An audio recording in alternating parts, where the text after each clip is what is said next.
Here's the BLACKDECKER handheld vacuum, and I just wanted to show you how powerful it is. I really love it. And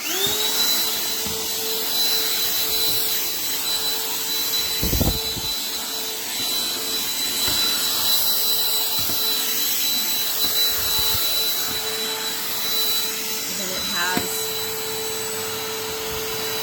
you can flip that. Soft areas, things that you don't want to scratch. Anyway, I just really love it. And to empty it is really easy. You just twist that off. I only have one hand, so I can't do it. And then the canister for the dirt, it holds a lot. And to clean the filter is really super easy.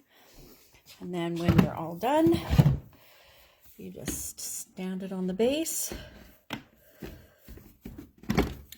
like that and charge it and grab it when you need it.